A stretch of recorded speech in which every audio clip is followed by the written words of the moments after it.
The story opens at Saika Academy, an elite institution designed to polish the skills of the world's most gifted students. Whether in the arts, sports, or academics, the school represents the absolute pinnacle of achievement. Ayase has just transferred to this prestigious school, but he immediately finds himself in a position of extreme vulnerability. Inside the karate club dojo, he is being physically overwhelmed. The club members look on with a mix of pity and scorn as Ayase is tossed around the mat. His opponent taunts him, asking how the son of the legendary Subaru Ayase could be so pathetically weak. As he takes blow after blow, Ayase reflects on his mother's incredible life. Subaru Ayase was a world-renowned A-list actress, a genius who performed her own stunts and graduated at the top of her class at a famous international university. Because of her brilliance, the world assumes that Ayase must also be a prodigy. The expectations are crushing. He has already failed the advanced class entrance tests, and now, as he tries to defend himself in the dojo, his punches are nothing more than light taps. The audience is disgusted, whispering that he is a total failure and a disappointment to his mother's name. Ayase is used to this script. At 17 years old, he has learned to accept his own mediocrity. He tells the vice captain of the karate club that those who obsess over talent are often the most mediocre themselves. He admits he is not a fighter and has never done combat sports, but his calm acceptance of defeat only irritates the athletes further. They want to beat greatness out of him, but Ayase simply thanks them for the match and prepares to leave. The tension is broken when a girl named Nico, the captain of the club, rushes in and kicks the vice captain for harassing an amateur. Ayase's presence has drawn the attention of the school's most powerful figures, the three royals. These three girls rule over their respective programs with undisputed talent. There is Kazuki from the Performing Arts program, a star whose theater tickets sell out instantly. There is Miwa from the Advanced program, a genius who aced every entrance exam and holds titles in professional shogi. Finally, there is Nico, the undefeated martial arts champion. They represent the very best of Saika Academy. The girls are openly dismissive of Ayase. When they learn he failed his placement tests and intends to join the general education program, they label him a mediocre hack who has no place at their school. They tell him that incompetent people are unwelcome and order him to clean the dojo as a penalty for losing his match. Ayase doesn't argue. While the sisters leave, convinced they have wasted their time on a nobody, Ayase stays behind and meticulously cleans the facility. When the club members return later, they are stunned to find the dojo shining, the mats looking brand new through the sheer effort of Ayase's hard work. As Ayase walks home, he thinks about his childhood and the distance that grew between him and his mother. He remembers being a little boy, rehearsing lines and hoping to impress her, only to see her performing and realizing the gap between her genius and his own ordinary nature was an endless abyss. He spent years feeling like a disappointment, moving away from her even though she was his only family. It wasn't until her final days in the hospital that they truly connected. He discovered that despite her fame, she spent her private time watching a low-profile family drama called Homemade Bride. She loved the scenes where the family simply sat together for dinner, chatting about nothing in particular. She confessed that she had always wanted a simple, happy family like the one on the screen. After she passed away, Ayase found a note in her journal expressing her wish for him to find a happy family of his own. Now, he is determined to honor that wish no matter what it takes. Ayase arrives at a massive mansion, the home of Mr. Mikadono, a friend of his late mother who has agreed to take him in. The house is incredible, with high ceilings and an air of luxury, but the welcome is anything but peaceful. He is immediately attacked by a girl in a towel who mistakes him for a burglar. It is Nico, the martial arts royal. In the chaos, she slips on the floor, and Ayase reflexively tries to help her. He begins drying her hair with a towel, telling her that preventing a cold is a vital part of martial arts. The other two sisters, Kazuki and Miwa, arrive home and are shocked to find the failure from school in their living room. Ayase receives a phone call from Mr. Mikadono, who explains that these three girls are his daughters. He asks Ayase to get along with them, but the girls are not interested. They view him as a mooch and an incompetent burden. Ayase tries to remain positive, but he quickly notices that despite their individual brilliance, the sisters are living in a total pigsty. The house is a mess of unwashed dishes, piles of laundry, and dusty floors. Ayase points out the smell and the clutter, much to the sisters' embarrassment. Kazuki claims she is too busy with rehearsals to do dishes, and Miwa admits she can't remember the complicated instructions for doing laundry. Ayase notices that Miwa has even written laundry notes on the back of her hand because she finds it more difficult than shogi rules. He realizes that these prodigies are so focused on their talents that they are completely incapable of managing a normal life. Ayase immediately gets to work, tidying the entire house while the sisters argue. By the time they stop talking, the mansion is sparkling. The girls are stunned, and Nico remembers how he transformed the dojo earlier that day. Despite his lack of academic or athletic talent, Ayase possesses a deep competence in domestic chores. The next morning, he witnesses their intense routines: Nico splitting tiles at dawn, Miwa arguing with a shogi AI, and Kazuki blending strange concoctions for her health. He tries to invite them to breakfast, but they are all too driven by their schedules to sit down. He realizes they are just like his mother, self-centered and blinded by their own goals. He manages to catch Nico before she leaves, offering her a balanced meal he made from leftover ingredients. Nico tries to act tough, criticizing the nutritional balance of the food, but Ayase challenges her. He realizes that their drive to be the best makes them blind to their own needs. As the sisters prepare to head out for their various practices and matches, Ayase stops them at the door. They check their bags, thinking they have forgotten something important, but Ayase simply wishes them a nice day. It is a small, ordinary gesture, but it catches them off guard. As they walk their separate ways, all three sisters find themselves blushing, secretly touched by the simple kindness of his farewell. The morning ends with a call from Mr. Mikadono. He explains to Ayase that he is rarely home and that his daughters will eventually face obstacles they cannot overcome alone, a fate common to all prodigies. He asks Ayase to be their helping hand, believing that if Ayase supports them through their struggles, the sisters will eventually open their hearts to him. Ayase stands alone in the massive house, wondering how a mediocre guy like him is supposed to help three world-class geniuses, but he is determined to try for the sake of the family his mother wanted him to have.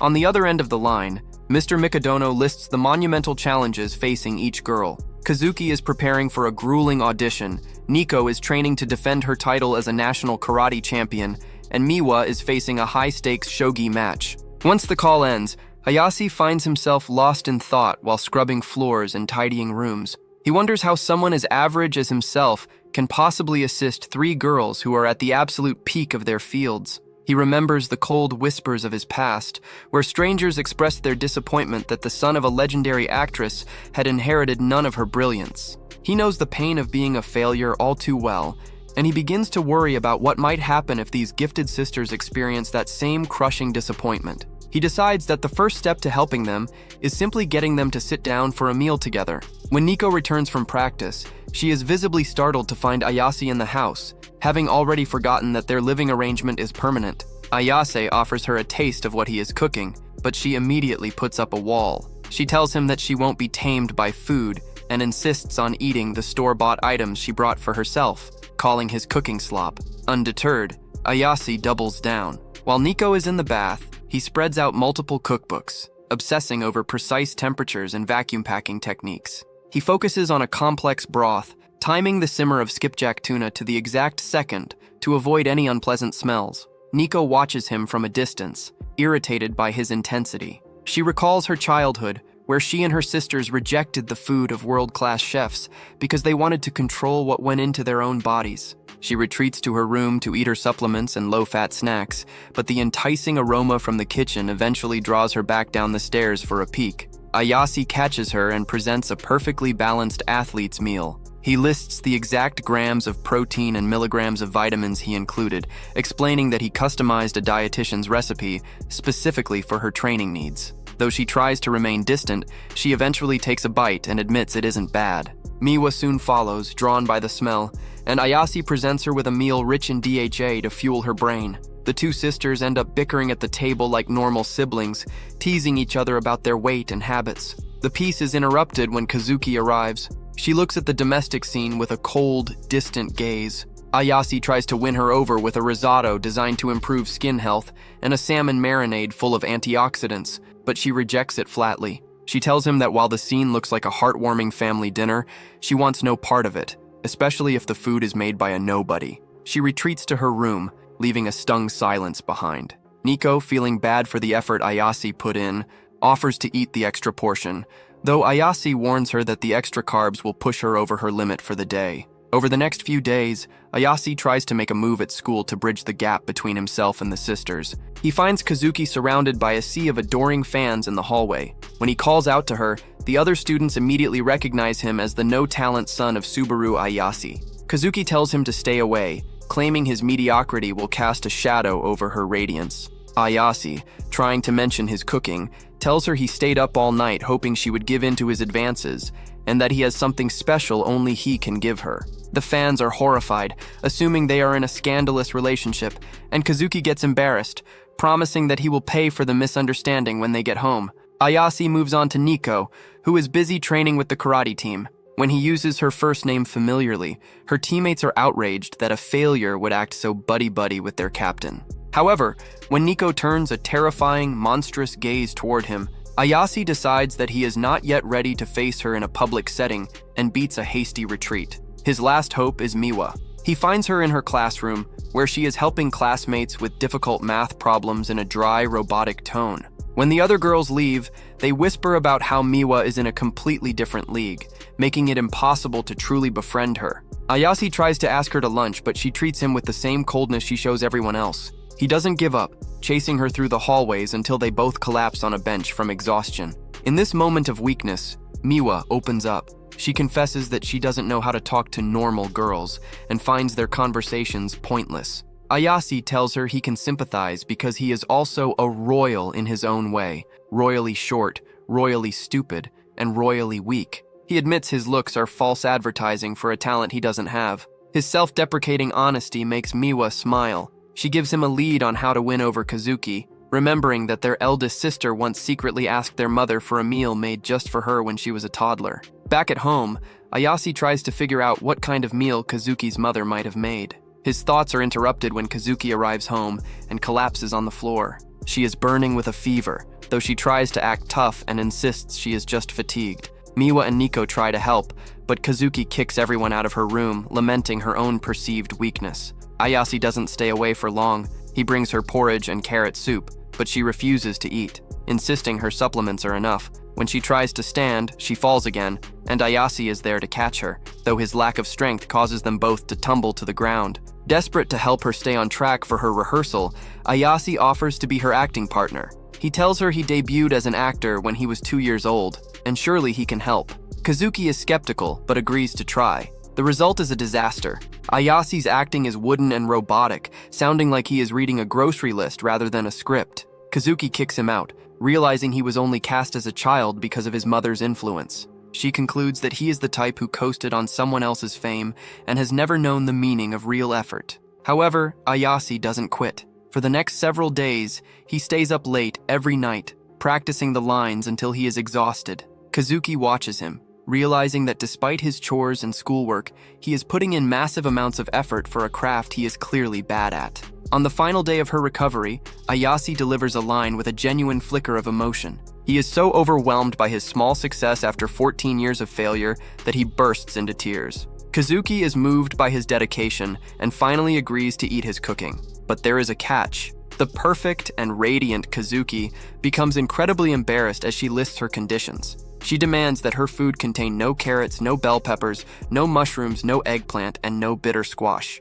Ayase stares at her in disbelief, realizing that the top student of the performing arts program is actually just a very picky eater who behaves like a small child when it comes to vegetables. The fragile peace in the Mikadono household begins to take a more concrete shape as the dining table finally serves its intended purpose. The sisters are visibly stunned to see the once defiant Kazuki actually sitting down and eating real food with them. Nico and Miwa watch in disbelief, joking that the end of the world must be near if their eldest sister is finally compromising. Ayase feels a quiet sense of victory as Kazuki finishes her soup, though she remains stubborn, insisting it was only acceptable because there were no carrots. Instead of letting her remain in the dark, he reveals the truth, informing her that he actually grated those very carrots into the broth she just enjoyed. He realizes that while getting these three to eat his cooking is a massive hurdle, their picky and intense personalities make them a constant handful. Just as a rhythm seems to be forming, the sisters announce that they will not be home for dinner for the foreseeable future. Nico has a major tournament approaching and needs to practice late into the night. Miwa is focused on her shogi matches, and Kazuki will be eating on set during her grueling rehearsals. As Ayase watches them leave, he offers a quiet goodbye. He finds himself alone in the large mansion, a feeling he knows all too well. He remembers the month-long stretches when his mother wouldn't come home due to her acting career. He reflects on how that distance eventually broke their bond. He sees the same spark of genius in the Mikadono sisters that he saw in his mother, and it makes him feel like even more of a good-for-nothing nobody. Seeking comfort, Ayase turns to his mother's favorite television series, Homemade Bride. He watches the simple, everyday scenes of a family smiling and talking together. He finds himself particularly moved by a wedding scene where the husband asks his wife to become a happy family with him.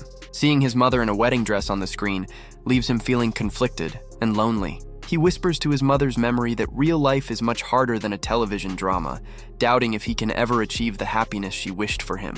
When the girls finally return home, they are exhausted. Miwa looks completely drained, leading to some light teasing from her sisters about her lack of physical fitness. They find Ayase crying in front of the TV and realize he has watched the entire series. Kazuki assumes he is overwhelmed by the loss of his mother and tells him he doesn't need to work so hard at chores and cooking just to win them over. Nico and Miwa agree, suggesting he should just accept his role as a freeloader. This sparks something in Ayase. He stands up and declares that he isn't a freeloader in his own mind. He explains that he spent his life running away from his mother because her talent made him feel like a different species, and he doesn't want to repeat that mistake. He tells them he truly wants to bond and create a happy family with them. However, as he speaks, the wedding scene from the show continues to play loudly in the background. The groom on screen repeats a proposal about becoming a happy family, and the sisters' imaginations run wild. They see themselves in wedding dresses, incorrectly assuming Ayase is making some sort of romantic advance. They become completely speechless and flustered, retreating into their own defensive thoughts to avoid the sudden tension.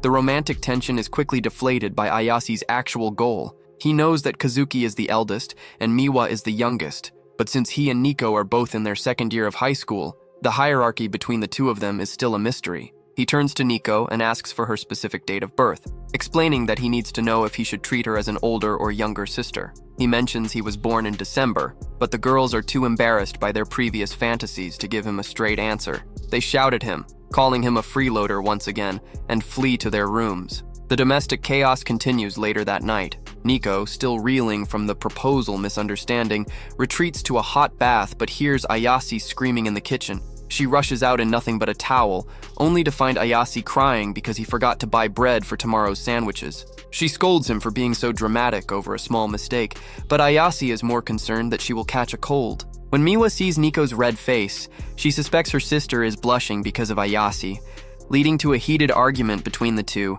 about who is actually crushing on their new housemate. The tension only grows when Miwa accidentally touches Ayase's hand while taking the laundry he folded for her. She becomes as red as a tomato and drops the clothes, demanding he fold them again. Kazuki enters the room and tries to act like the mature older sister, but when Ayase asks her for help reaching a high shelf and gives her a sincere, glowing thank you, even the stoic actress turns bright red. The sisters find themselves in a three-way standoff, all blushing and denying their feelings, while Ayase stands by, confused as to why they can't just get along. Amidst the mess of the sisters' bickering, Ayase finds an old photo on the floor. It shows the three Mikadono sisters as small children at a night festival, smiling and looking like little angels. He asks each of them who the photo belongs to, but they all deny it. Kazuki claims it is just a family photo that doesn't belong to anyone in particular. Ayase senses that one of them is lying, that someone treasures this memory of a time when they were closer. He realizes that being a family means more than just eating together. It means understanding what the others truly want. He learns that the sisters are all traveling to the same general region over the weekend for their respective events. Instead of letting them go their separate ways, Ayase takes action. He prepares hot milk to help them sleep, and reveals that he has already booked their hotel rooms. He hands them maps and details, but when they arrive at the hotel, the sisters are shocked to find they have all been booked into the same room. Ayase appears at the hotel, acting as their festival conductor. He tells them that since they are all in the area, they should attend the nearby Cherry Blossom Night Festival, the same one from the childhood photo. The sisters initially resist, claiming they need to focus on their matches and rehearsals. Ayase counters their arguments by mentioning a shrine at the festival dedicated to competitors' luck, suggesting that even world-class prodigies need a moment to breathe and find faith. He wins Miwa and Nico over with the promise of local seafood, and Kazuki eventually agrees, thinking it will be good for her social media presence. The final stop before the festival is a kimono rental shop. The sales associate is dazzled by the auras of the three royals. Kazuki chooses a mature, chic outfit with golden chrysanthemums that highlights her elegance. Miwa picks a playful, retro-modern pattern covered in cats. which Kazuki notes is perfect for someone as sneaky as her. The focus then turns to Nico, who is reluctant to even try on a kimono. She feels she would look weird in one and prefers tomboy clothes she can move in easily. However, Ayase chooses for her a pink, flowery kimono that is soft and feminine. He insists that it would fit someone as cute as her. Despite her hesitation, Nico goes to change. When she finally steps out, with her hair styled and wearing the delicate pink fabric, the entire room falls into a stunned silence. She looks at them nervously, asking if she looks weird, while the others struggle to find the words for how much she has transformed.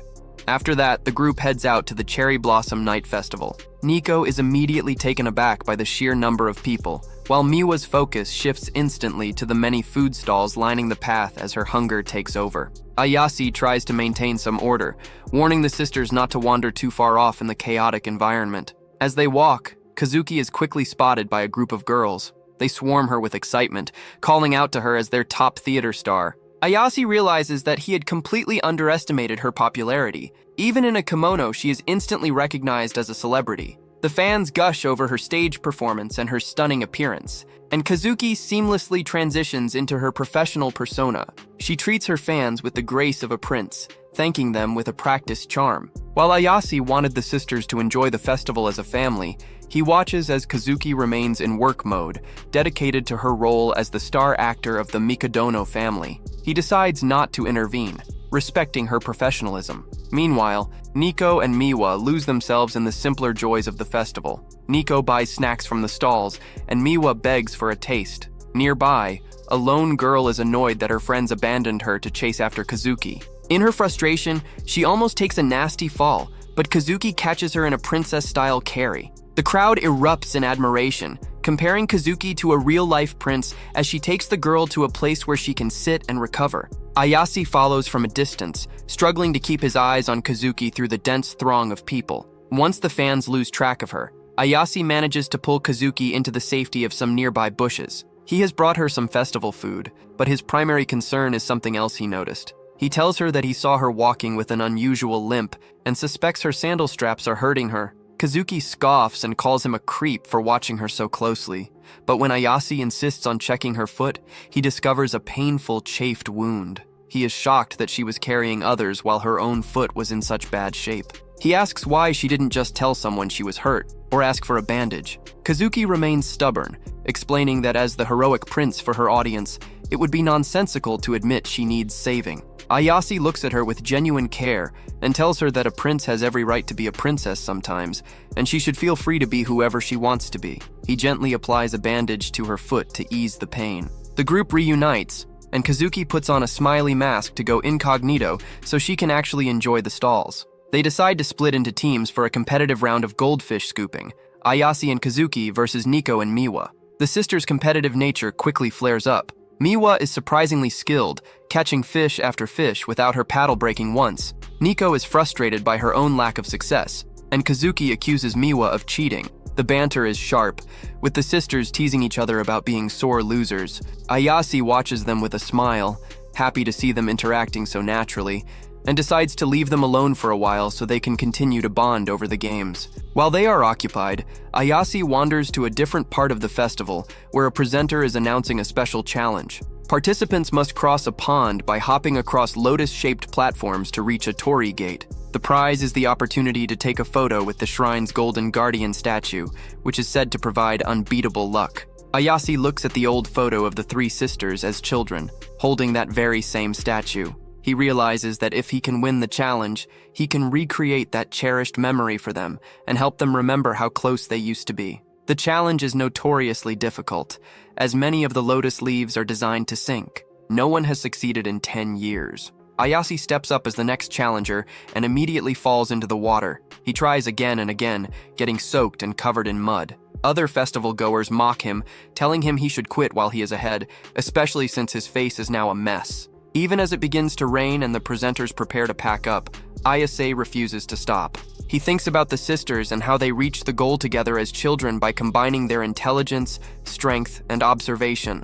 He pushes himself to find the right path, and to the shock of the presenters, he finally reaches the gate. He has won the right to the photo, but he tells the presenters to wait because he needs to go find the sisters. Ayase rushes back into the main festival area just as an announcement is made that the event is ending early due to the bad weather. He feels a crushing sense of failure, thinking that he has once again focused only on his own goals and left the sisters alone. He assumes they have already returned to the hotel in a bad mood, and that his meddling has only made things worse. He collapses on the ground, feeling like a stranger who had no business trying to fix their lives. Suddenly, the three sisters appear above him with umbrellas. They are surprised to find him covered in muck and ask if he is sick. Ayase is stunned that they didn't leave without him. They tell him not to be heartless, explaining that since he is their festival conductor, he still has a job to do by leading them to their hotel. Because umbrellas are sold out, they tell him he will have to share theirs. All three sisters speak at once, offering him a spot under their respective umbrellas,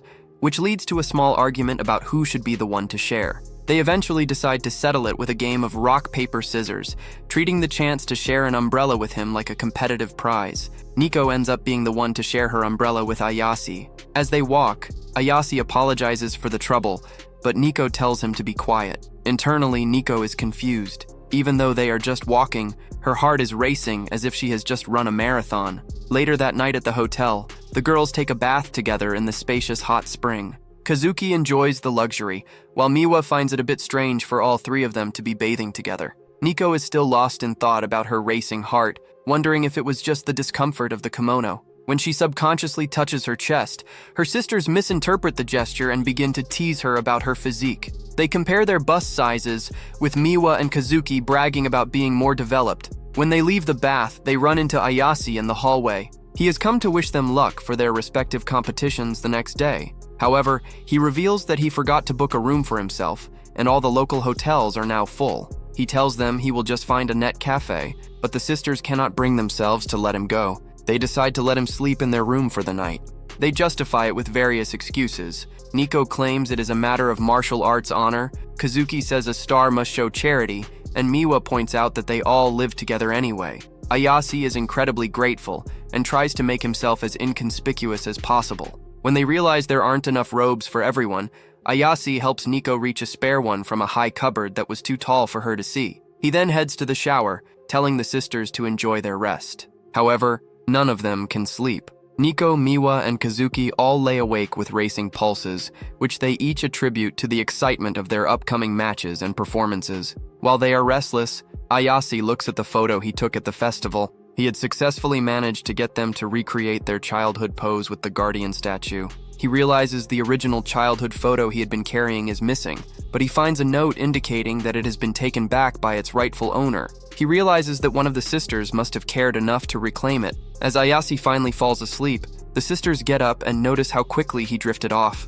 They begin to talk in the quiet room, reflecting on the festival. Kazuki asks why Ayase chose a flowery kimono for Nico, and Nico admits that she actually liked that kind of style when she was a child. They realize that they are talking more now than they ever do at home. They acknowledge that they usually just do their own things, but Ayase's meddling, as weird as it is, has forced them to connect. Miwa, who was the one who secretly took back the old photo, looks at it and thinks about how much effort Ayase put into everything. Deep down, all three sisters feel a sense of gratitude toward him. A final memory of the festival shows what happened when the girls first lost Ayase in the crowd. They were frantic to find him, even considering putting out a missing persons report on social media.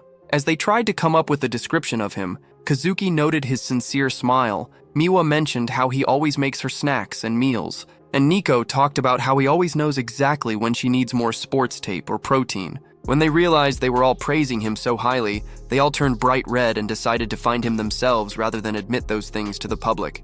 Ever since the group returned from the Cherry Blossom Festival, Ayase notices a positive shift in the house, as the sisters finally seem to be getting along much better. He feels that this is exactly how things should be. Filled with a sense of accomplishment, he decides to prepare a massive feast to welcome everyone back home, promising himself that he will make a dinner they will never forget. However, when he arrives home, he is surprised to find that the sisters have all returned much earlier than usual. His confusion grows when he hears an unfamiliar voice coming from inside the house. Upon entering, he finds a man waiting. The voice belongs to Mr. Mikadono, the sisters' father. Ayase politely introduces himself, expressing his gratitude for being allowed to stay in the household. Mr. Mikadono briefly mentions the passing of Ayasi's mother, Subaru, calling it unfortunate but quickly shifting the focus. He tells Ayase that there is no need to worry because his mother's talents will live on as long as Ayase grows and develops himself. The atmosphere quickly turns cold as Mr. Mikadono begins what he calls performance reports. He treats his daughters like employees rather than family. He starts with Kazuki, who reports that her shows are packed and her reviews are excellent. Next is Nico, who flatly states that she won her championship as usual and has no intention of slacking off for her next tournament. Finally, Miwa explains that she won her preliminary matches and is focused on the upcoming title matches. Mr. Mikadono offers a brief word of encouragement before preparing to leave. Ayase tries to bridge the gap by inviting Mr. Mikadono to stay for the feast he is about to cook. The father's eyes fall on the festival mask Kazuki used during their trip. When Ayase explains that he took the girls to a festival, Mr. Mikadono's tone becomes sharp and accusatory. He asks why Ayase is getting in the way of his daughter's rise to the top. Ayase tries to defend his choice, mentioning that the shrine offered luck for competitors, but Mr. Mikadono scoffs at the idea. He tells Ayase that true winners make their own luck through persistent effort and that he raised his daughters to be tough and indomitable. The conversation takes a personal turn as Mr. Mikadono reveals he has looked into Ayase's history. He calls Ayase an average nobody with no achievements worth mentioning, expressing disappointment that the son of the gifted Subaru is so mediocre. He bluntly tells Ayase that talentless children are not welcome in his house and warns him not to bring a slacker mentality into the household. To Ayase's surprise, the sisters stand up for him. Kazuki argues that while he may not have public achievements, he does a great job at home. Nico calls him a loser who fails at everything, but admits he handles the cleaning and cooking. Miwa adds that he does everything he can to support them so they can focus on their talents. When their father asks if they really need him that much, the girls become flustered. They try to play it off, saying he is just convenient to have around or that he barely earns his keep. Mr. Mikadono remains skeptical, stating that he finds it hard to believe his daughters could be compatible with someone like Ayase. The sisters protest loudly, insisting they are bonding well, though they struggle to even say Ayase's name without blushing. Their father eventually gives them a stern warning. They are no longer children and must not attend any more festivals or social gatherings. He orders them to focus solely on bettering their performances. After their father leaves, the progress they made at the festival seems to vanish instantly. When Ayase tries to tell them that dinner will be ready soon, Nico coldly tells him that they no longer have time to eat his food. A week passes, and the household regresses to the icy silence that existed when Ayase first arrived. Ayase realizes that the sisters' constant need to project strength and perfect their talents is a direct result of the pressure from their father. He feels bad seeing how down they look, knowing they were just starting to truly connect. The strain begins to show in the sisters' daily lives. At school, Nico's karate teammates notice her intensity and the fact that she has stopped going home for dinner. Nico tries to eat store-bought food, but she finds it completely bland and unappealing, remembering the flavors she recently grew accustomed to. At the theater, Kazuki drinks a nutrient-dense smoothie but finds herself staring at it with no desire to swallow. Miwa, studying shogi on her computer, finds her usual snacks disgusting.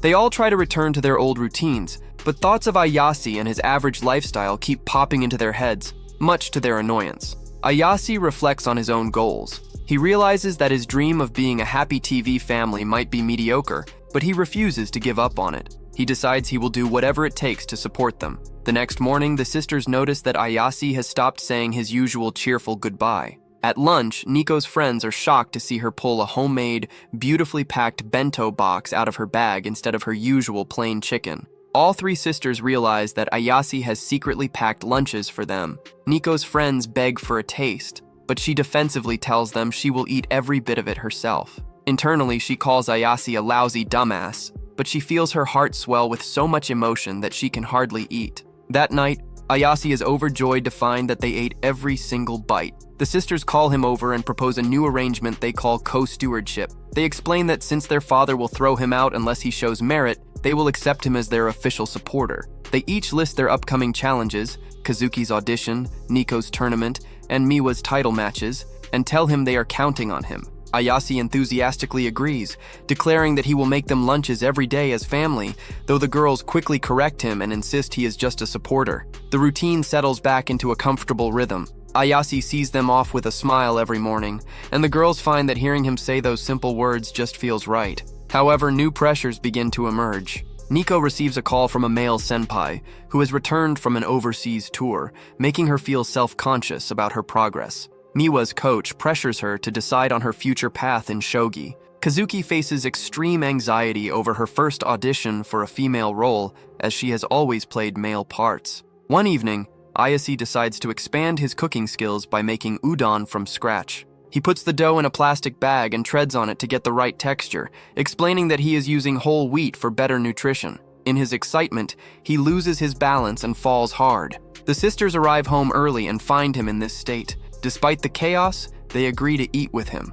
Ayase serves them sardine and grated yam udon. As they eat, the girls realize that while the food is average, that very mediocrity is what makes it so good. It provides a comfort that their father's world of perfection never could. After dinner, Kazuki offers to help with the dishes, claiming she wants to practice her feminine side for her audition. Ayase teases her a bit, leading to their usual bickering. Kazuki admits she is incredibly anxious about her role, but being home helps her forget that fear for a moment. As they work, Ayase accidentally drops a plate. Kazuki is surprised to see it doesn't break, and Ayase explains he bought hard plasticware so they can drop as many dishes as they like without worry. As they laugh, Ayase slips again. This time, as Kazuki tries to catch him, their faces collide and Kazuki accidentally kisses him on the lips. They pull apart in total shock. Ayase is mortified, especially because he has a nosebleed, and he begins to apologize profusely. Kazuki tries to act cool, telling him to settle down and that it was clearly just an accident and not a real kiss.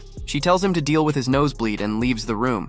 Ayase is left thinking that her professionalism is amazing, though he laments that his first kiss tasted like blood. The following days are filled with awkwardness. Every time the word kiss appears on TV or in conversation, Kazuki panics. Miwa unknowingly makes things worse by describing a jelly snack Ayase made as being like moist lips, causing Kazuki to flee to her room in a rage. Ayase eventually goes to Kazuki's room to clear the air. He tells her that he knows she doesn't want her kiss to be from a failure like him, so they should both just pretend it never happened. He leaves, thinking he has done the right thing, but Kazuki is furious that he dismissed the moment so easily. At work, Kazuki struggles with her rehearsals. Her father's words about being a true prodigy ring in her ears, but she can't seem to nail the feminine lead. She tries to observe her female partner's cute voice and teary eyes, but whenever she tries to replicate a romantic scene, the memory of the kiss with Ayase flashes in her mind. The director notices her distraction and warns her that her personal life is affecting her performance. That night, Kazuki returns home and asks Ayase for stamina-boosting meals and more hair conditioner. Ayase is happy that things seem normal again. Then, Kazuki catches him off guard by asking if he is free this Sunday. When he says yes, she bluntly tells him that she wants him to spend the day going on a date with her. Ayase scrambles to find a reason for this unexpected request, wondering if it is a consequence of their accidental kiss. Ayase tries to regain his composure and asks Kazuki to hold on, explaining that he does not understand where this proposal is coming from. Kazuki looks at him calmly, asking if he wants to know her motivation. She presents a casting call document for a heroine audition in a new television drama series. Kazuki explains that because she has spent her life playing male roles, she cannot grasp a traditional heroine's delicate mannerisms. She admits the director warned her that her personal life is affecting her performance. Ayase understands they are pretending to go on a date so she can identify with a romantic heroine. He expresses deep admiration, noting that a star like Kazuki is willing to take on new challenges because true prodigies stay out of ruts. He commits to the idea and says he is at her service. Kazuki thanks him while strictly instructing him to keep this a secret from the other sisters, warning him not to get any wrong ideas. Ayase tells her to relax. Even so, he points out that the date needs to feel authentic for her to identify with the role. To add some thrill, he promises to take her on the most awesome date designed specifically for her. The other two sisters are eavesdropping. When Miwa wonders if the new kid is even going to be okay with it, Nico admits she has no way of knowing how he feels. Feeling the risk of getting caught, Nico urges Miwa back to their rooms. On Saturday, household tension surfaces. Nico nervously asks Ayase if he is doing anything on Sunday. Ayase replies that he will simply provide his usual household support. Nico fumes, convinced he just lied to her face. Meanwhile, Miwa remembers Ayase's promise of an awesome date and wonders what that means, frustrated by her own lack of romantic knowledge. By nightfall, the dinner table atmosphere is thick. Ayase glances around at the silent sisters, wondering if the overwhelming tension means they have big matches coming up. On Sunday morning, Miwa and Nico secretly shadow the couple. Miwa explains she must see what happens today, or she will lose focus during her upcoming shogi matches. Nico agrees, wanting to watch the events unfold. She notices Ayase waiting at the meeting spot, irritated by how excited he looks. Miwa admits she cannot picture her older sister on a date with a guy, and Nico agrees that Kazuki is usually the prince escorting girls around. Suddenly, Kazuki arrives wearing a long-haired wig. Ayase tells her she looks amazing. Kazuki explains this is what the heroine looks like, practicing her makeover skills to kill 2 birds with 1 stone. She catches herself calling him New Kid and shifts to using his actual name,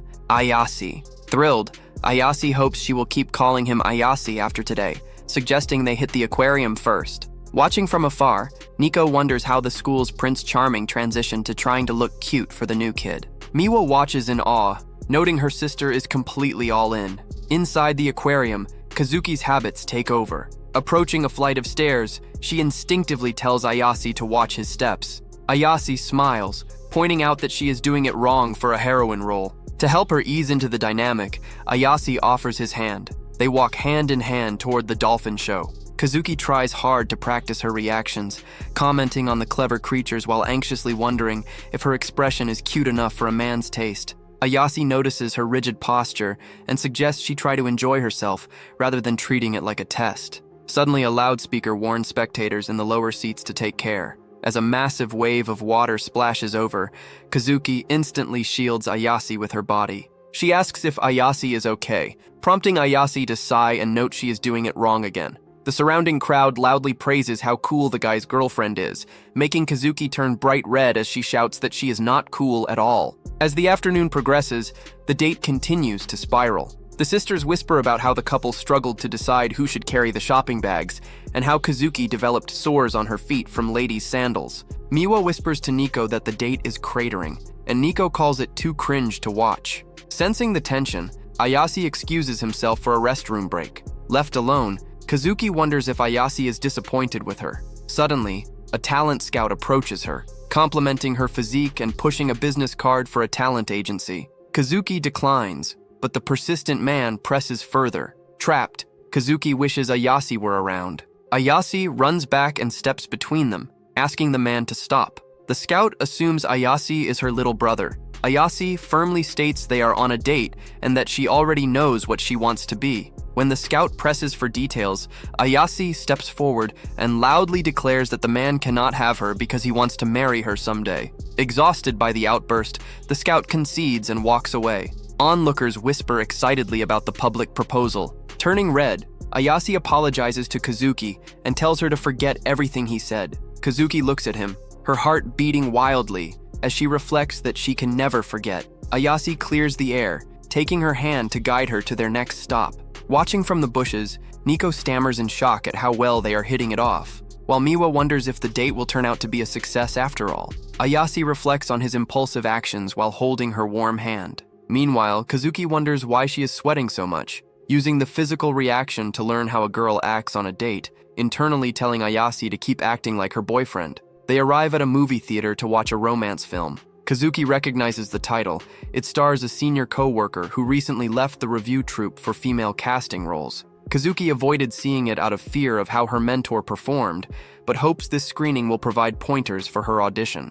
However, as the movie plays, Kazuki notices her senpai has not broken her old stage habits, struggling to look like an authentic heroine on screen. Leaving the cinema, Kazuki overhears the crowd complaining that the lead girl fell flat and was completely uncute. Hearing these critiques, Kazuki remembers her father's heavy words that a prodigy must never fail. Ayase notices her despondent expression and panics, blaming himself for picking the movie, while Miwa and Nico wonder from a distance if the new kid can ever come back from this mood killer. Desperate to salvage the day, Ayase points to the Ferris wheel as their last stop. Miwa calls the Ferris wheel a romance cliché, while Nico wonders if he is trying to cheer her up with a smooth aerial view. Nearby, men mention a superstition that couples who ask each other out at the top become official. Inside the rising gondola, Kazuki feels overwhelmed. She reflects on her insecurities, remembering how she was always tall, preferred short hair, and wore pants instead of skirts. She loved performing boys' roles since debuting at age 6.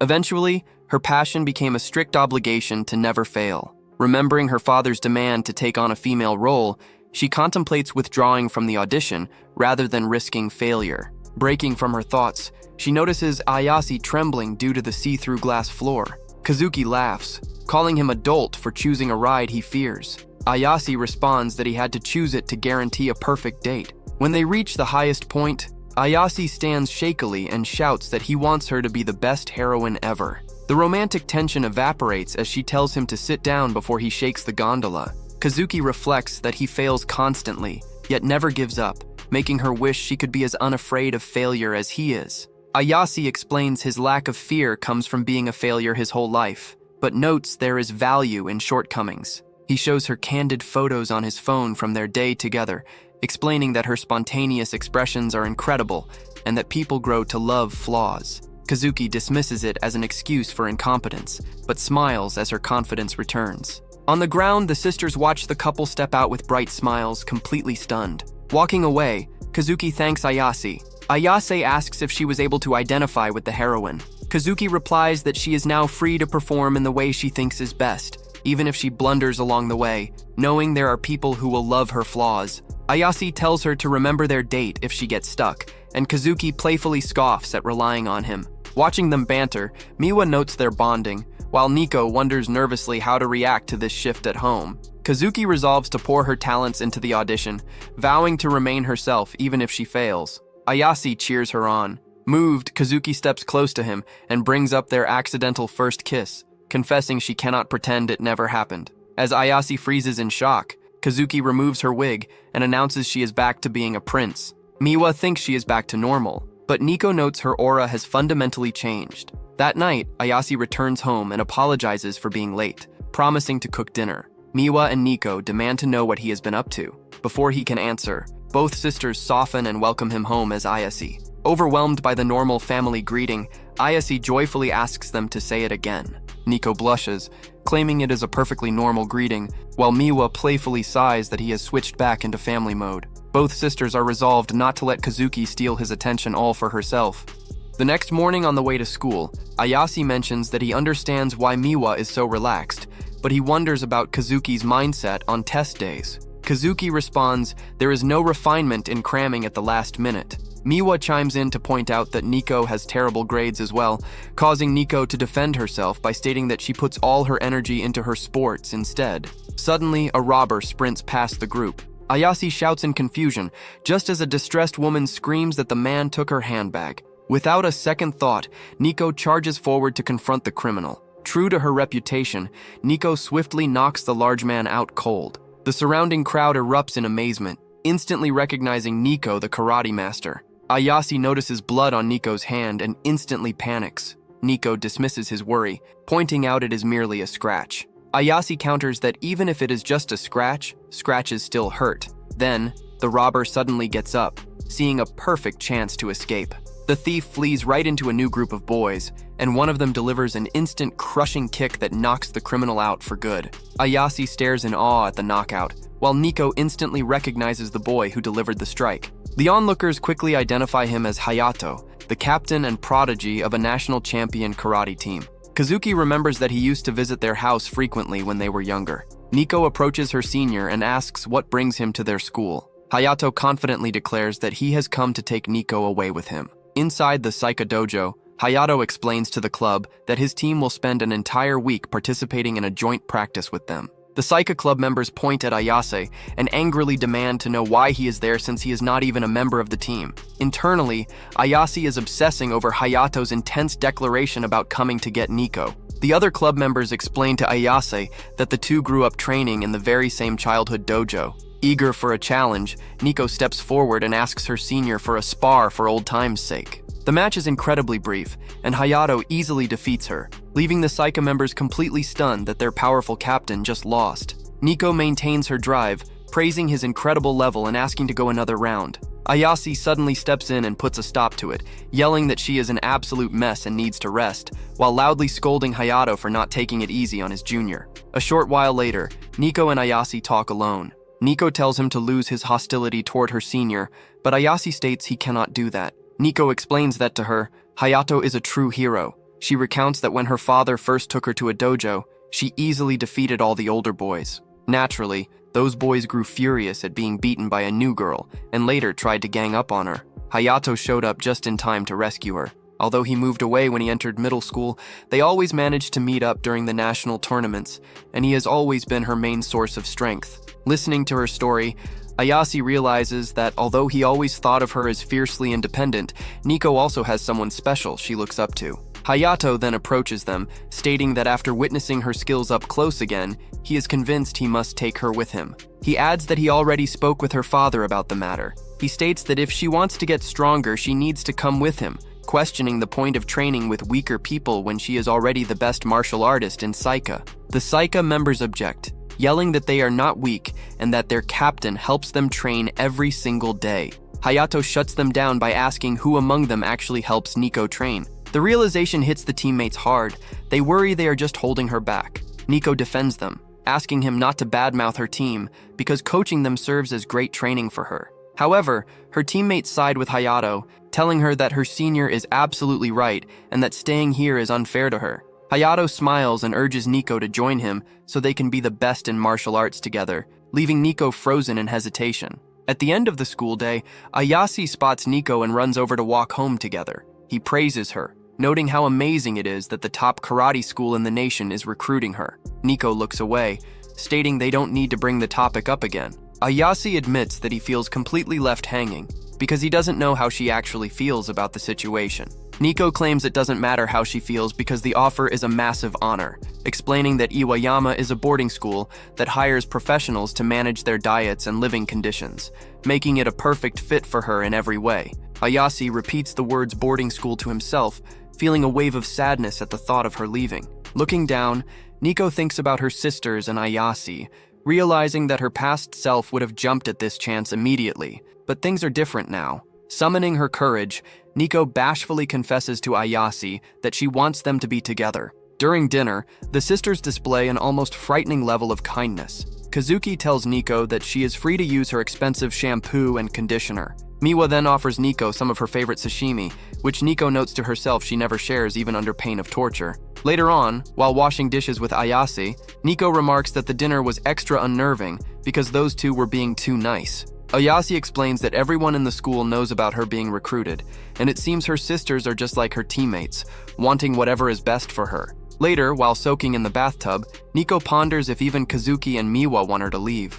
As she gets dressed, she wonders what Ayase actually feels about all of this, noting that he only ever asks about her feelings when she just wants them all to stay together. The next day at practice, Nico approaches Hayato and delivers her decision, stating that she is not going to his school. Hayato flatly refuses to accept her choice, arguing that his school offers a vastly superior environment for karate and that he will personally coach her. He tells her not to act like an unambitious nobody, insisting that the two of them are meant to perfect themselves in martial arts together. Nico argues that Iwayama cannot be the only choice in front of her. Hayato asks what is making her so reluctant, questioning if she refuses to prioritize her own talent. Before she can answer, Ayase interrupts, announcing that he heard everything she told him. He turns to Hayato and states that he made up his mind as well. Ayase challenges Hayato's logic, stating that according to his rules, Nico can stay at Saika if she is with someone whose skills are superior enough to satisfy him. Hayato agrees, but notes that there is no one that strong at their school. Ayase loudly declares that he is going to defeat Hayato to prove he is the stronger one. Hayato is confused, asking why he wants to fight, and Ayase boldly reveals that he also wants to be together with Nico, promising to win no matter what. Nico tries to intervene, telling Ayase that it is impossible for him to win, but Ayase declares that he will win because he is the one who will be with her. Hayato accepts the challenge, setting a formal match for the final day of joint practice, but adds a strict condition. If Ayase loses, Nico belongs to him. Ayase readily agrees to the terms. At home that night, Nico furiously scolds Ayase for making such a stupid promise. Ayase asks her to coach him, and Nico agrees, noting that her entire future is riding on his performance. Ayase thanks her, admitting that compared to a prodigy, a mediocrity like him is nothing, but he refuses to let the skill gap stop him from trying. He confesses that he truly wants to be together with her and her sisters because he has grown to love seeing them off from home every single morning.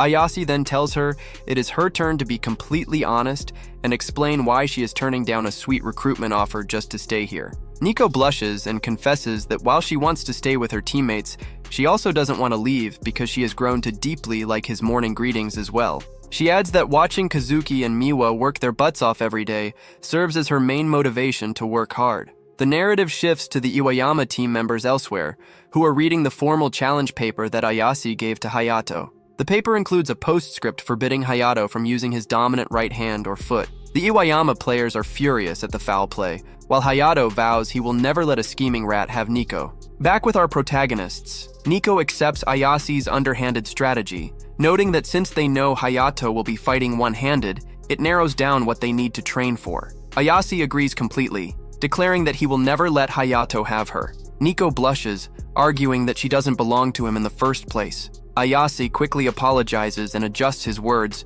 promising that he won't let her go, leaving Nico completely flustered as she tells him to just stop talking. Another day, Ayase steps through the front door and calls out that he is home. Kazuki warmly welcomes Ayase back, and Miwa adds that he did good work today. Nico, stepping in right behind Ayase, freezes in complete disbelief at the sight before her, demanding to know what on earth they are wearing. Kazuki explains that since they promised to support Ayase, they decided to dress in matching aprons just like him. Ayase beams at the gesture, finding it incredibly sweet while reflecting on how terrible both sisters were at housework before his arrival. Kazuki admits with a touch of embarrassment that dinner will take longer than usual, while Miwa suggests Ayase can take a shower if he likes. Nico rolls her eyes, asking why they are so committed to creating a home-cooked disaster. Kazuki proudly insists she would never stoop to serving takeout or instant meals, a sentiment Miwa eagerly seconds. Nico sighs, asking if they simply assumed everything would go their way. A short while later, Nico observes the two older sisters sulking. Ayase gently approaches Kazuki and Miwa, offering to teach them how to cook. Kazuki reactively asks if he presumes to teach her, and Miwa tells him to stay in his lane. Ayase explains that he simply does not want all their hard work to go to waste, turning to Nico for support. Nico awkwardly stammers that she likely will not get another opportunity to taste their cooking anyway. Ayase takes this as a sign of excitement, though Nico quickly denies putting it that way. Eventually, Ayase helps Miwa and Kazuki cook, and all three announce that the meal is finished. Nico looks down at the plate. They made her favorite dish. She takes a bite and praises the delicious meal. Ayase thanks them for the food, but as he reaches for his own plate, his hand trembles and his arm collapses. He apologizes, explaining his arm has completely given out from all his intense training. Calling him a total klutz, Miwa takes a spoon, scoops up some food, and feeds him directly. Ayase blushes in surprise but remarks on how great it tastes. Kazuki immediately steps in as well, offering him food from her own spoon. Ayase feels overwhelmed with gratitude and embarrassment. Both sisters internally reflect that while they are usually the ones receiving things from others, becoming the giver actually feels wonderful. Nico watches the scene in absolute shock, thinking she has never seen her sisters act like this before, while Ayase tries to hide his flustered face. 2 days before the match, Hayato walks through the school hallway, internally expressing hope that Nico will grow stronger before their next encounter. When Nico passes by and greets him as her senior, Hayato looks at her coldly and tells her she has become weak. Nico apologizes, promising to train harder, but Hayato corrects her, stating he is not talking about her karate, but her spirit. He accuses her of relying on someone else's strength to make her choices, calling her pathetic. He asserts she is not this weak, vowing that in 2 days, he will defeat Ayase and beat her back into shape at his own school. That night in her home gym, Nico watches Ayase punch the bag and compliments his increased striking power. Ayase thanks her, but Nico apologizes for putting him through so much grief over a comment she made out of character, adding that she is supposed to be the strong one.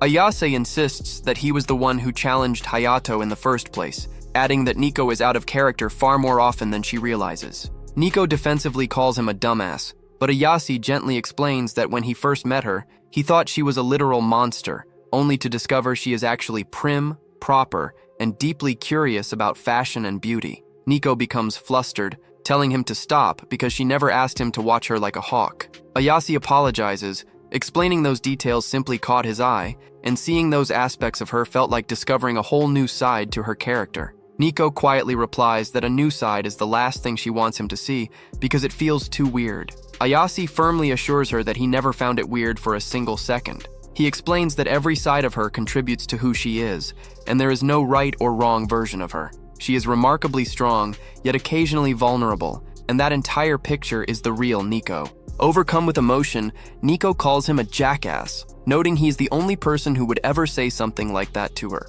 She confesses that while she wants to make her own choices about her life, she also wants him to stand beside her and help her, admitting how indecisive she truly is. Ayase grins and tells her that if that is what she wants, then the two of them will fight Hayato together. Nico protests that a 2-on-1 fight is completely unfair, but Ayase tells her to leave everything to him. At the arena, Hayato looks at Nico and demands to know what she is doing. He asks if Ayase wants another handicap. Ayase boldly confirms that they want 2 separate matches. He explains that Hayato wants Nico to transfer to his school to grow stronger, but if Nico defeats him, there is no reason for her to leave. Therefore, if either of them wins, Nico gets to stay. Hayato agrees to take on both of them. Ayase politely thanks him and gets ready. The referee starts the match. In an instant, Hayato knocks Ayase down, defeating him immediately. Onlookers mutter that they expected nothing less from someone who only trained for a single week. Ayase gets up and apologizes to Nico for losing so horribly.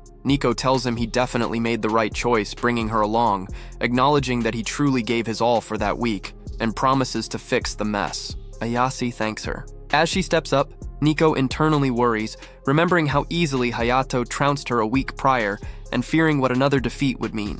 Ayase calls out to her, promising to see her after the match. The announcer officially begins the bout between Hayato Tatsumi and Nico Mikadono. Nico rushes forward, closing the distance instantly to nullify Hayato's reach. Onlookers react in awe as Hayato is forced completely onto the defensive, amazed that no boy can match Nico's speed. However, Nico grows concerned, wondering why Hayato is only blocking without attempting to attack, feeling as if he anticipates every single move in her repertoire. Suddenly, Hayato counterattacks with a precise middle punch. The referee awards a point to Hayato. Hayato reflects on how he has watched Nico fight since childhood, knowing her overwhelming speed and traditional style mean her offensive patterns are entirely predictable. He tells her aloud that she is honest to a fault. Hayato scores a second point with another middle punch. The crowd despairs, realizing that one more point means defeat for Nico, and that Hayato seems impossible to beat. Nico inwardly admits that her standard karate is useless against him.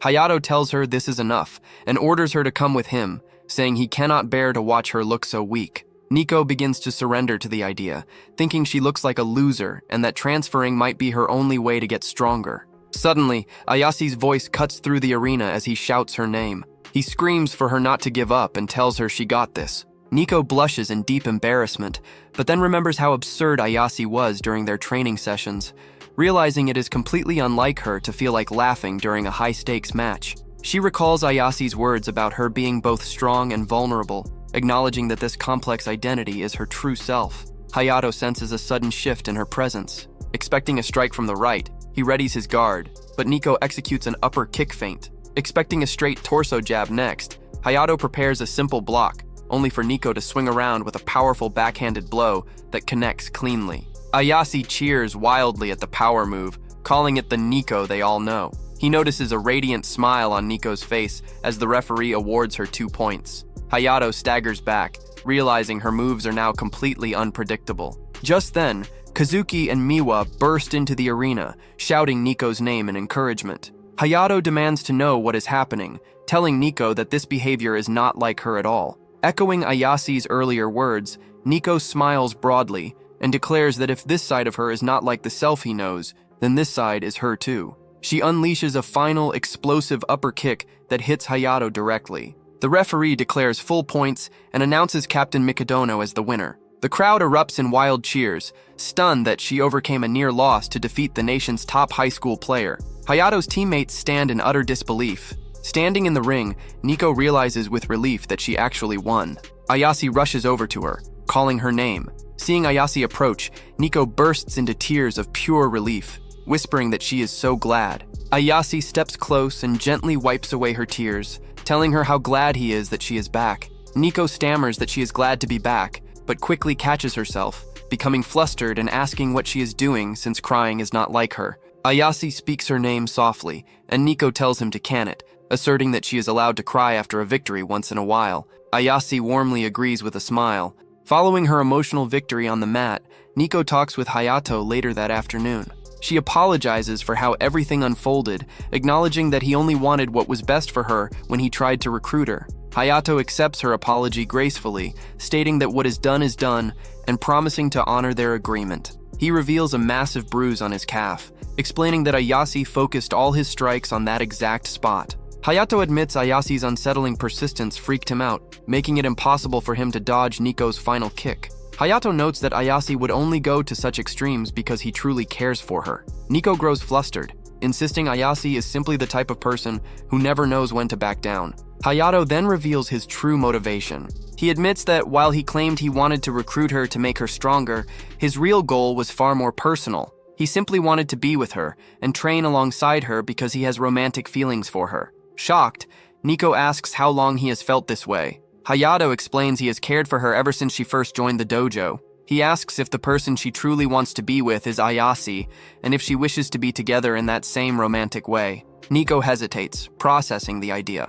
Seeing her reaction, Hayato tells her she does not need to answer, as hearing it would only make him jealous. He praises her new strength, promises to see her at the next tournament, and takes his leave. Left alone, Nico realizes that although romantic thoughts feel unusual for her, she does not need to dismiss them just because they seem out of character. Later that night, Nico walks home alone, feeling annoyed that Ayase and her sisters left the arena without her right after the match. She considers them heartless, yet smiles at the realization that she genuinely wants to stay together with them. Upon entering the house, she finds Ayase greeting her warmly. Ayase and her sisters decorate the room for a party to celebrate her remaining at home. Ayase explains that dinner will take a little while and promises to cook a giant feast. Noticing his bandaged hands, Nico tells him to rest and let his injuries heal. Ayase insists his scratches are minor, admitting he contributed very little to the match, so cooking is the least he can do. Nico gently touches his hand, reminding him that even minor scratches hurt, and asks why he never asks for help. She offers him one favor for all his hard work throughout the week, telling him he can ask for anything he wants. Nico suddenly imagines a dramatic fantasy where Ayase assertively declares that she must belong to him for an entire day. Snapping back to reality, Nico shouts in panic about maintaining boundaries. Kazuki and Miwa overhear and imagine their own romantic scenarios, realizing they cannot leave Ayase and Nico alone. Kazuki insists Ayase must allow all three sisters to request a favor, and Miwa agrees. Feeling rescued, Nico breathes a sigh of relief. Ayase accepts the idea enthusiastically and reveals his one request. He wants all three sisters to go to a theme park with him. Suddenly, Nico's phone rings with a call from her father. Before Nico can answer, Ayase impulsively snatches the phone from her hands. Speaking directly to Mr. Mikadono, Ayase boldly argues that even prodigies need breaks, explaining that constant pressure causes elite talents to burn out when it matters most. Nico tries to retrieve her device, but Ayase continues, reminding her father how angry he got when the girls attended a festival before their big events. He insists a proper rest is essential. Her father calmly instructs Ayase to hand the phone back to Nico. Taking the line, Nico listens as her father praises her victory against Hayato, the top high school karate practitioner in the country. He admits he never expected her to win, and concedes that moving to Hayato's school is no longer necessary. Nico expresses her deep gratitude. Her father, reflecting on Ayase's words, grants them official permission to take a break. Nico informs Ayase of the good news, and an overjoyed Ayase declares they will all head to the theme park next Sunday. On the day of the outing, Ayase waits at the theme park entrance. Miwa sneaks up behind him and covers his eyes, asking him to guess who it is. Ayase identifies her instantly, complimenting her cute, casual outfit. Moments later, Kazuki arrives wearing a heavy disguise consisting of a large hat and coat to avoid causing public commotion as a famous actress. Miwa teases her for overdoing it, predicting the heavy attire will tire her out quickly. Ayase compliments Kazuki's new style, causing the actress to blush softly. Finally, Nico arrives, apologizing for being late. Everyone stares in awe as Nico appears in a stylish, frilly outfit. Kazuki asks why she got a complete makeover, but Nico defensively insists she simply wanted to wear something nice on her day off. Ayase praises her appearance, telling her she looks fantastic. As Ayase leads them inside, all three sisters secretly resolve to make Ayase swoon over them before the day ends.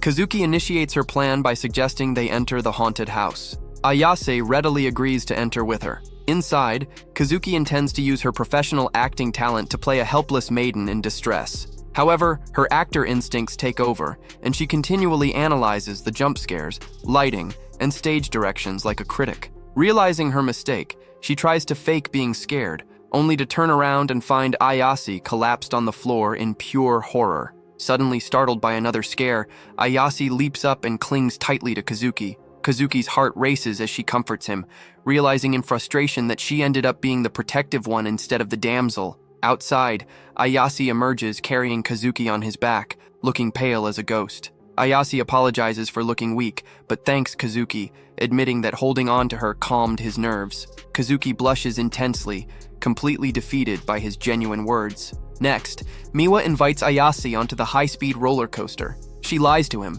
pretending she is terrified of scary rides and asking him to sit beside her. On the ride, Miwa secretly enjoys the thrills and prepares to act helpless. However, once the ride ends, she finds Ayase lying flat on a park bench, completely motion-sick and drained of energy. Ayase apologizes to her, admitting he has always been terrified of fast rides, but pushed through because he wanted to create a wonderful memory with her. Moved by his honesty, Miwa sits beside him and gently pulls his head onto her lap, claiming the hard wooden bench is bad for him.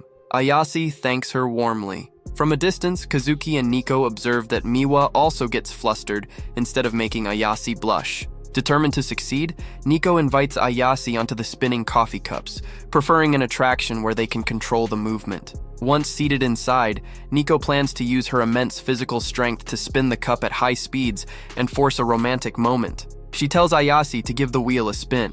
Eager to help, Ayase spins the wheel with all his strength, but immediately loses his balance and crashes straight into Nico. Nico flushes with embarrassment and annoyance, scolding him for bumping into her first. Her romantic scheme fails instantly. Noticing Ayase is hungry, the group decides to pause for food. Each sister vows to make him blush during their meal. Miwa plans to gently wipe food from Ayase's cheek, but before she can move, Ayase notices a crumb on her face and tenderly wipes it off for her, sending Miwa into a blushing frenzy. Kazuki presents a shared drink with 2 heart-shaped straws, commanding Ayase to drink with her. When Ayase innocently leans in close, Kazuki panics and tells him to back off. Meanwhile, Nico worries about the high-calorie content of theme park snacks. Ayase kindly offers to share a churro with her. Nico thanks him softly, admitting she always wanted to try one. Ayase encourages her to enjoy whatever she likes, and Kazuki and Miwa join in, praising Nico's cute appearance and reminding her that self-deprivation is unhealthy.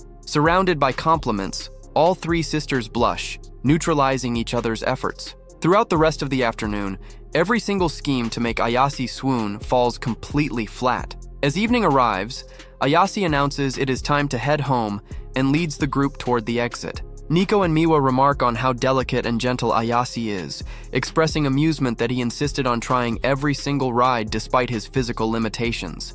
Kazuki adds that he accompanied them on every attraction without a single complaint.